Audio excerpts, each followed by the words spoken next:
Back to today's video. This is Anupama. आज मैं आप लोगों के लिए क्लास 12 की वीडियो लेके आई हूँ। हम लोग क्लास 12 में alcohol, phenols and ethers chapter कर रहे थे, जिसका पार्ट 1 मैं आप लोगों के साथ ऑलरेडी शेयर कर चुकी हूँ, जिसमें हम लोगों ने नॉमेनक्लेचर के बारे में पढ़ा था।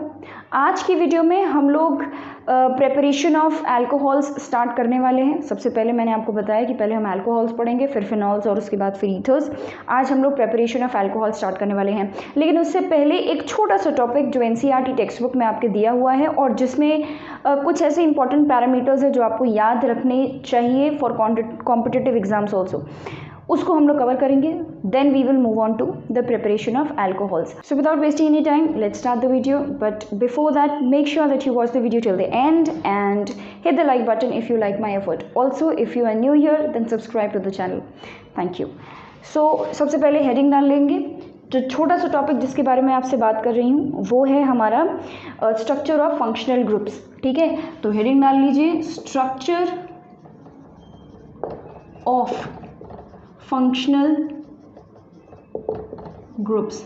ठीक है, तो इस चैप्टर में हम 3 फंक्शनल ग्रुप्स के बारे में बात कर रहे हैं। ठीक है, 3 कंपाउंड्स के बारे में, यानी कि 3 फंक्शनल ग्रुप्स के बारे में। पहला फंक्शनल ग्रुप OH। ठीक है, यहाँ पर भी OH लगा होगा but to a benzene ring, और ईथर्स में OR ग्रुप लगा होगा कार्बन की चेन में। तो ये तीनों फंक्शनल ग्रुप का स्ट्रक्चर कैसा होता है, उनके पैरामीटर्स कैसे होते हैं, लाइक बॉन्ड लेंथ कैसा होता है, बॉन्ड एंगल कैसा होता है, उन सारी चीज़ों के बारे में हम बात करेंगे। तो लेट्स स्टार्ट।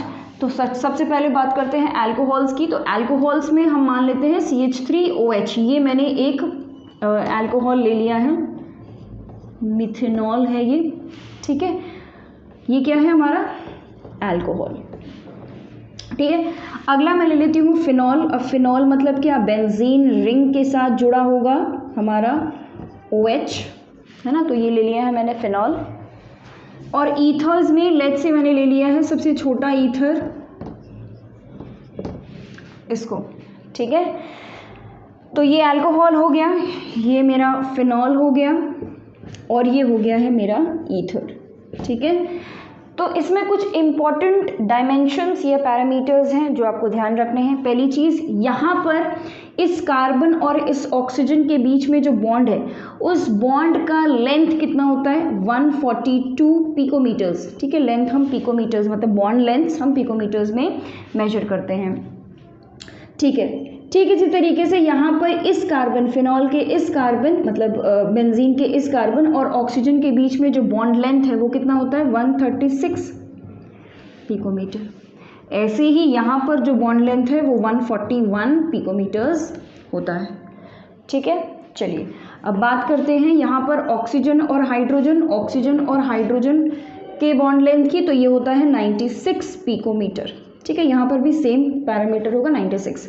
और यहाँ पर भाई, यहाँ पर ऑक्सीजन और कार्बन के बीच में 141, यहाँ पर भी बॉन्ड लेंथ 141 ही होगा। ठीक है, बॉन्ड एंगल की बात करते हैं तो यहाँ पर ये जो बॉन्ड एंगल है ये हमारा होता है 108.9 डिग्रीज। ठीक है, 108.9 डिग्रीज। यहाँ पर जो बॉन्ड एंगल है वो 109 डिग्रीज होगा, और यहाँ पर जो बॉन्ड एंगल है 111.7 डिग्रीज होगा। ठीक है, ये कुछ पैरामीटर्स है जो आपको याद रखने हैं। इसको ड्रॉ कर लो, उसके बाद मैं आपको बताऊंगी कि इसमें हमें जानना क्या है। चलो भाई, अब ड्रॉ कर लिया है, अब ज़रा समझते हैं कि इन स्ट्रक्चर्स का बनाने का मेन मकसद क्या था। यहाँ पे जो ऑक्सीजन है, तो अगर इस ऑक्सीजन के हाइब्रिडाइजेशन की बात करूँ मैं, तो इसका हाइब्रिडाइजेशन कितना होगा, यहाँ पर sp3, ऑक्सीजन सिंगल बॉन्ड बना रहा है तो sp3 हाइब्रिडाइजेशन। अगर मैं sp3 हाइब्रिडाइजेशन की बात करूँ तो sp3 में ज्योमेट्री कितनी होती है, टेट्राहेड्रल ज्योमेट्री होती है। और टेट्राहेड्रल का मतलब एंगल कितना होता है, 109 डिग्रीज 28 मिनट्स। ये बॉन्ड एंगल होना चाहिए। पर अगर हम यहाँ देखें अल्कोहल्स में बॉन्ड एंगल कितना है, 108.9 डिग्रीज। यहाँ पे बॉन्ड एंगल कुछ और है और यहाँ पर भी बॉन्ड एंगल कुछ और है, मतलब कि तीनों में से किसी में भी बॉन्ड एंगल इतना नहीं है। और हम लोग क्लास 11th में ये बातें पढ़ चुके हैं कि जो बॉन्ड एंगल, जो आइडियल बॉन्ड एंगल होना चाहिए वो वेरी कर सकता है। वो वेरी करने के बड़े सारे रीजंस है। यहाँ पर अगर लोन पेयर्स आ गए तो वेरी कर जाता है, या कोई और चीज़, सिंगल लोन पेयर है तो अलग होगा, 2 लोन पेयर्स है तो अलग होगा। तो ज़रा समझते हैं कि इन सब में क्या क्या रीजंस है जिसकी वजह से बॉन्ड एंगल जितना होना चाहिए उतना नहीं है, उससे अलग है। ठीक है, तो अगर हम यहाँ बात करें तो यहाँ पर होना चाहिए था 109 डिग्रीज 28 मिनट्स, बट यहाँ पर बॉन्ड एंगल कम हो गया। कितना हो गया? 108.9 डिग्रीज। ऐसा इसलिए क्योंकि यहाँ पर इस ऑक्सीजन के पास क्या है? बॉन्ड लोन पेयर्स हैं। इस ऑक्सीजन के पास यहाँ क्या है? Lone pairs. तो भाई इन लोन पेयर्स के बीच में रिपल्शन होने लगेगा, जिसकी वजह से ये 109 डिग्री से थोड़ा सा एंगल कम हो गया, क्योंकि बॉन्ड जो है वो थोड़े थोड़े पास आ गए। यहाँ बॉन्ड पास आ गए ताकि यहाँ का रिपल्शन जो है वो मेंटेन कर सके। ठीक है, स्टेबिलिटी मेंटेन करने के लिए। सेम यही चीज़ हम बाकी उसमें भी पढ़ चुके हैं। जैसे फॉर एग्जांपल टेट्राहेड्रल ज्योमेट्री में 109 डिग्रीज 28 मिनट्स होना चाहिए, बट हमें पता है कि जब हम अमोनिया बनाते हैं तो अमोनिया का बॉन्ड एंगल इतना नहीं होता। अमोनिया का बॉन्ड एंगल 107 डिग्रीज हो जाता है, कम होके 109 होना चाहिए, 107 हो गया। क्यों? क्योंकि अमोनिया के पास क्या है? Lone pairs. ठीक है, इसी तरीके से वाटर में कितना हो गया? 105 डिग्रीज हो गया। 109 होना चाहिए, 105 डिग्रीज हो गया। क्यों? क्योंकि वाटर में ऑक्सीजन के पास भी क्या है? Lone pair. तो खैर ये बात हमारे लिए बहुत पुरानी है कि लोन पेयर्स की वजह से बॉन्ड एंगल वेरी कर जाता है। वही सेम केस अल्कोहल में भी लग रहा है कि बॉन्ड एंगल की वजह से यहाँ पर जो लोन पेयर्स की वजह से जो बॉन्ड एंगल है वो वेरी कर गया। फिनॉल में बात करते हैं। फिनॉल में जो एंगल है वो कम तो हुआ तो है, पर बहुत ज़्यादा नहीं। यहाँ पे तो पूरा 1 डिग्री का डिफरेंस है ना। यहाँ पर जो बॉन्ड एंगल है वो कम हुआ है, पर बहुत ज़्यादा नहीं कम हुआ। इसका रीज़न ये है कि कम होने का रीज़न ये है कि क्योंकि यहाँ पर लोन पेयर्स हैं, तो इसलिए बॉन्ड एंगल थोड़ा सा तो छोटा होगा ही। बहुत ज़्यादा छोटा इसलिए नहीं हुआ फिनॉल की वजह से, फिनाइल ग्रुप की वजह से। बहुत ज़्यादा छोटा इसलिए नहीं हुआ क्योंकि यहाँ पर क्या है? बेंजीन रिंग लगी हुई है, काफ़ी बल्की ग्रुप लगा हुआ है। तो ये बल्की ग्रुप अगर बहुत ज़्यादा हाइड्रोजन के पास जाने लगेगा तो वहाँ पे भी रिपल्शन होने लगेगा। तो इन दोनों का रिपल्शन मेंटेन करने के लिए और यहाँ लोन पेयर को मेंटेन करने के लिए ये बॉन्ड एंगल कितना होता है? 109। बहुत कम भी नहीं हो सकता क्योंकि फिनाइल ग्रुप काफ़ी बल्कि है, रिपल्शन होने लगेगा इन दोनों के बीच में। ठीक है, तो एक ऑप्टिमम स्टेबिलिटी मेंटेन करने के लिए यहाँ पे एंगल जो है 109 डिग्रीज है। इसकी बात करते हैं। यहाँ तो कुछ गड़बड़ अलग ही चल रहा है कहानी। यहाँ पर क्या हो रहा है? यहाँ 109 डिग्रीज कम हो गया। यहाँ देखिए ज़रा, यहाँ की हालत क्या है? बॉन्ड एंगल बढ़ गया। ठीक है, बॉन्ड एंगल बढ़ गया। तो यहाँ पर बॉन्ड एंगल के बढ़ने का रीज़न ये है कि यहाँ पर ये जो ग्रुप्स लगे हैं, ये जो 2 मिथाइल ग्रुप्स लगे हैं, ये आपस में काफ़ी बल्की ग्रुप्स लगे हुए हैं। यहाँ पर लोन पेयर्स की वजह से जो रिपल्शन हो रहा है उससे ज़्यादा रिपल्शन इन दोनों के बल्की ग्रुप्स के पास आने की वजह से होने लगेगा। तो इनको हम दूर रख के स्टेबिलिटी मेंटेन करते हैं। ये काफ़ी बहुत ज़्यादा बल्की ग्रुप है, ये अगर पास आ जाएंगे तो बहुत ज़्यादा रिपल्शन होने लगेगा। तो इसको मेंटेन करने के लिए हम इनको और दूर कर देते हैं, और इसी वजह से जो बॉन्ड एंगल्स हैं वो ईथर में क्या हो गया? और ज़्यादा बढ़ गया। तो ठीक है, तो इस तरीके से क्वेश्चन आपके एग्जाम में आ सकता है कि बॉन्ड एंगल सबसे पहली बात तो कितना है, और दूसरी चीज़ कि अल्कोहल में जितना है, अगर 108.9 डिग्रीज है तो क्यों है? लोन पेयर्स की वजह से। यहाँ पे कम हुआ बट इतना कम नहीं हुआ। क्यों? क्योंकि यहाँ पर फिनाइल ग्रुप काफ़ी बल्की ग्रुप लगा हुआ है, तो यहाँ का रिपल्शन भी हमें मेंटेन करना है और लोन पेयर्स का भी मेंटेन करना है। ईथर में बॉन्ड एंगल बढ़ गया घटने के बजाय, इसलिए बिकॉज ईथर में ऑक्सीजन के दोनों साइड बल्की ग्रुप्स लगे होंगे और उनके बीच में रिपल्शन होने लगेगा, इसलिए हम उनको ज़्यादा दूरी पर रखते हैं और बॉन्ड एंगल बढ़ जाता है। I hope this is clear. Now अब बात करते हैं ज़रा बॉन्ड लेंथ की। ठीक है, अगर हम यहाँ बॉन्ड लेंथ की बात करें तो देखिए कार्बन और ऑक्सीजन का बॉन्ड 142 यहाँ पर पिकोमीटर्स है और यहाँ पे 141 पिकोमीटर्स है। यहाँ दोनों ही कंडीशंस लगभग सेम है, 142 141। ठीक है, लगभग बॉन्ड एंगल्स दोनों में सेम है। बॉन्ड एंगल का डिफरेंस आ कहाँ रहा है? फिनॉल में बॉन्ड एंगल कार्बन और ऑक्सीजन के बीच का 136 है, जबकि यहाँ पर कार्बन और ऑक्सीजन के बीच का bond angle 140 bond length carbon और ऑक्सीजन के बीच का 141 142 इसके आसपास है।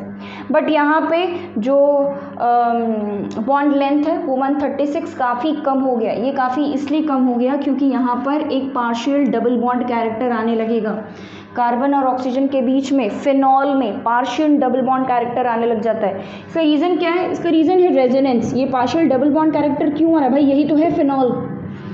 फिनॉल क्या है, यही है। तो अगर हम फिनॉल में रेजोनेंस अगर आपसे कोई बोले बनाने के लिए तो कैसे बनाओगे भाई, ऑक्सीजन अपने लोन पेयर्स को दे देता है रिंग के अंदर, ठीक है, और यहाँ रेजोनेंस स्टार्ट हो जाता है। तो जब रेजोनेंस होने लगेगा तो यहाँ पर क्या आने लग गया, ज़रा देखो ज़रा ध्यान से, यहाँ माइनस चार्ज आ गया है, यहाँ पर डबल बॉन्ड आने लग गया है कि नहीं, यहाँ क्या आने लग गया है, डबल बॉन्ड आने लग गया है। और जहाँ डबल बॉन्ड का बॉन्ड लेंथ हमेशा सिंगल बॉन्ड से छोटा होगा, यहाँ सिंगल बॉन्ड्स है, बॉन्ड लेंथ काफ़ी है, डबल बॉन्ड आ गया, बॉन्ड लेंथ थोड़ी सी छोटी हो गई। I hope this is clear, इसको समझ लीजिए, इसको ड्रॉ कर लीजिए और उसके बाद फिर हम मूव ऑन करते हैं to the preparation of alcohols. Please write this down. चलिए तो फाइनली स्टार्ट करते हैं हम preparation of alcohol. Preparation of alcohol heading डाल लीजिए सबसे पहले तो, प्रेपरेशन ऑफ एल्कोहल। मैं आपको आज एक मेथड ऑफ प्रेपरेशन बताऊंगी इस वीडियो में, फिर बाकी अगला मेथड हम नेक्स्ट वीडियो में करेंगे। सबसे पहला जो मेथड ऑफ प्रेपरेशन है वो काफ़ी सिंपल सा है। ये प्रेपरेशन आप पढ़ चुके हैं इससे पहले, इसके पहले वाले चैप्टर हैलोएल्केन्स एंड हैलोअरीन्स में, वहाँ पे आप लोगों ने केमिकल रिएक्शंस ऑफ हैलोएल्केन्स पढ़ा हुआ था, जिसमें SN1 और SN2 पढ़ा था। वहाँ पे आपने देखा था कि हैलोएल्केन्स किस तरीके से OH ग्रुप सब्स्टिट्यूट करके अल्कोहल बना सकता है, कैसे, आइए देखते हैं। सबसे पहला मेथड जैसा कि मैंने बताया, फ्रॉम हैलोएल्केन्स, ठीक है, फ्रॉम हैलोएल्केन्स। हैलोएल्केन का मतलब क्या हो गया, RH, ठीक है नहीं, हैलोएल्केन का मतलब क्या हो गया, RH। मुझे अब क्या करना है, मुझे RH से क्या बनाना है, ROH बनाना है। भाई यही तो है अल्कोहल, अल्कोहल का मतलब क्या हुआ, ROH, और ये क्या है, हैलोएल्केन। तो बेसिकली मैंने किया क्या है, X को हटा के क्या लगा दिया है, OH, यानी कि मैंने किया क्या है, मैंने यहाँ पे OH ग्रुप का सब्स्टिट्यूशन कर दिया है। और OH क्या है, व्हाट इज OH, OH को हम कैसे लिखते हैं, OH माइनस लिखते हैं, यानी कि ये क्या है, एक न्यूक्लियोफाइल, यानी कि बेसिकली मैंने क्या किया है, न्यूक्लियोफिलिक सब्स्टिट्यूशन कर दिया है। X की जगह पे एक दूसरा न्यूक्लियोफाइल ले आके सब्स्टिट्यूट कर दिया है। तो ये इस रिएक्शन को हम क्या बोलेंगे, न्यूक्लियोफिलिक सब्स्टिट्यूशन। ये कैसा रिएक्शन है, ये एक न्यूक्लियोफिलिक सब्स्टिट्यूशन है, ठीक है। और न्यूक्लियोफिलिक सब्स्टिट्यूशन किस तरीके के होते हैं, दो तरीके होते हैं, एक SN1 और एक SN2, है ना। अब जनरली हम क्या करते हैं, हम हैलोएल्केन का सब्स्टिट्यूशन अगर हमको कराना होगा अल्कोहल्स बनाने के लिए, OH ग्रुप का सब्स्टिट्यूशन कराना होगा, तो हम क्या ले लें, एक्वस KOH ले लें, या फिर एक्वस NaOH ले लें, या एक्वस AgOH ले लें। मतलब मैंने क्या लिया है, ये तीनों क्या है, ये तीनों बेस हैं। कैसे बेस हैं, ये सब के सब स्ट्रॉन्ग बेस हैं। कैसे बेस है, KOH, NaOH, AgOH, ये सब कैसे हैं, स्ट्रॉन्ग बेस। तो हमने क्या किया है, हमने स्ट्रॉन्ग बेस यूज़ करके न्यूक्लियोफिलिक सब्स्टिट्यूशन कराया है। और मैंने आपको SN1 और SN2 में बताया था कि जब हम स्ट्रॉन्ग बेस यूज़ करके न्यूक्लियोफिलिक सब्स्टिट्यूशन कराते हैं तो हम कौन सा मैकेनिज्म फॉलो कर रहे हैं, SN2, ठीक है। ये SN2 क्यों है, क्योंकि यहाँ क्या है, स्ट्रॉन्ग बेस यूज़ किया है। ये तीनों क्या है, स्ट्रॉन्ग बेस। तो कुछ नहीं, फिर यहाँ पर क्या होगा, X की जगह पे OH आके लग गया, और ये जो K है वो X की जगह पे जुड़ जाएगा, ये क्या हो जाएगा, KX हो जाएगा। अगर आपने Na लिया हुआ था, NaOH लिया है, तो यहाँ क्या बन जाएगा, NaX बन जाएगा। और अगर आपने AgOH लिया था तो ये OH तो यहाँ लग गया, Ag जो बचा है वो किसके साथ चला जाएगा, AgX बना लेगा। इस तरीके से आपको प्रोडक्ट्स मिल जाएंगे, मतलब बाई प्रोडक्ट्स। मेन प्रोडक्ट तो आपका अल्कोहल ही होगा, ठीक है। तो अच्छा, अब क्योंकि यहाँ पर ये SN2 मैकेनिज्म फॉलो कर रहा है, तो SN2 मैकेनिज्म में हमारा जो ऑर्डर ऑफ रिएक्टिविटी होती है वो किस पे डिपेंड करती है, स्टेरिक हिंड्रेंस पे।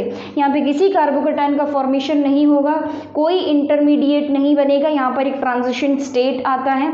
और स्टेरिक हिंड्रेंस पे हमारा रेट ऑफ रिएक्शन डिपेंड करता है। तो स्टेरिक हिंड्रेंस के हिसाब से हमारा हमेशा 1 degree greater than 2 degree greater than 3 degree, मतलब कि ये जो हैलोएल्केन है अगर 1 डिग्री है तो बहुत ही बढ़िया अल्कोहल, बहुत फास्ट अच्छे रेट में बनाएगा। और अगर यहाँ पर 2 डिग्री या 3 डिग्री है तो अल्कोहल के बनने का मतलब न्यूक्लियोफिलिक सब्स्टिट्यूशन रिएक्शन का रेट जो है वो थोड़ा कम हो जाएगा। तो जनरली यहाँ पर जब भी आप इस तरीके का रिएक्शन कराएंगे, इस मेथड से प्रेपरेशन करेंगे अल्कोहल की, न्यूक्लियोफिलिक सब्स्टिट्यूशन करा के विथ KOH, NaOH और AgOH इन एक्वस स्टेट, तो उस केस में आप हमेशा प्राइमरी हैलोएल्केन्स लेंगे। ठीक है, तो जो प्राइमरी हैलोएल्केन्स हैं वो आपको अल्कोहल दे देगा। ठीक है, लेकिन अगर आपने 2 डिग्री ले लिया तो ध्यान रखिए, ये मैंने आपको बताया था कि न्यूक्लियोफिलिक सब्स्टिट्यूशन के साथ साथ हैंड इन हैंड आपका एलिमिनेशन रिएक्शंस भी चलते रहते हैं।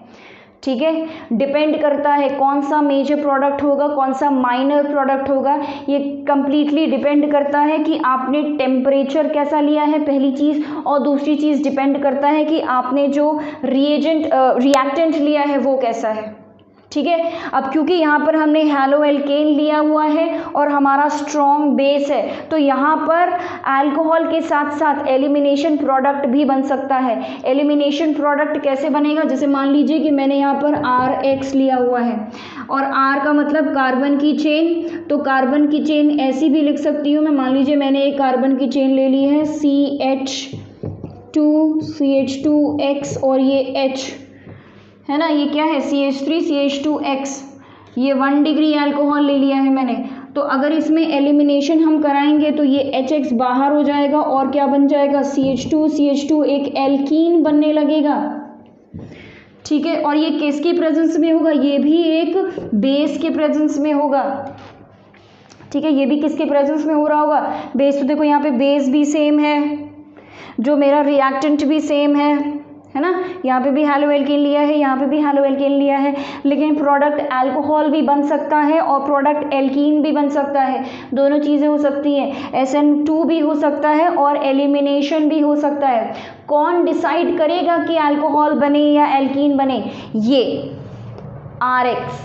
अगर आपने 1 डिग्री लिया हुआ है तो 1 डिग्री हैलोएल्केन हमेशा अल्कोहल बनाएगा, क्योंकि SN1 मैकेनिज्म सबसे अच्छे से कौन देगा, 1 डिग्री। ठीक है, वहीं अगर आपने 2 डिग्री ले लिया तो 2 डिग्री में अल्कोहल भी बनेगा। ठीक है, और आपका एलिमिनेशन होके एल्कीन भी बनने लगेगा, दोनों बन सकते हैं, दोनों बनेंगे। और वहीं अगर आपने 3 डिग्री ले लिया तो 3 डिग्री तो SN2 3 डिग्री में होना ही नहीं है। ठीक है, मतलब बहुत कम रेट है, देना ही नहीं चाहता 3 डिग्री हैलोएल्केन SN2, तो उस केस में कंप्लीटली आपका एलिमिनेशन होने लग जाएगा और क्या होने लग जाएगा, एल्कीन बनने लग जाएगा। समझ में आ गई ये बात।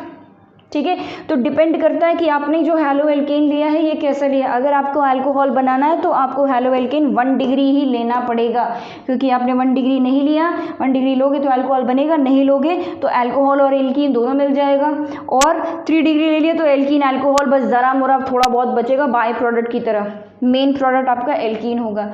तो ये हो गया एक मेथड ऑफ प्रेपरेशन, जिसमें कि हमने ये देख लिया कि भाई preparation of alcohol can also be done by हैलोएल्केन्स।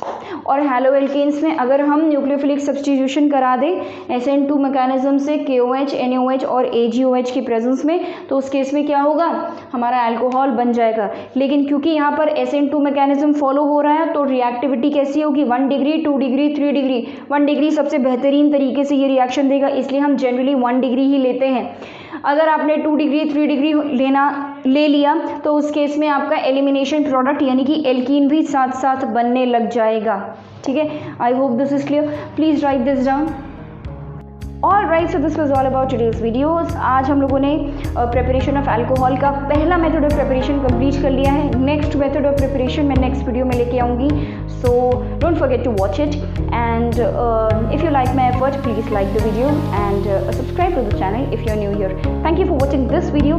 In case you have any doubt or you have any suggestion, any advice that you want to share with me, then please put it in the comment section. Thank you and bye bye.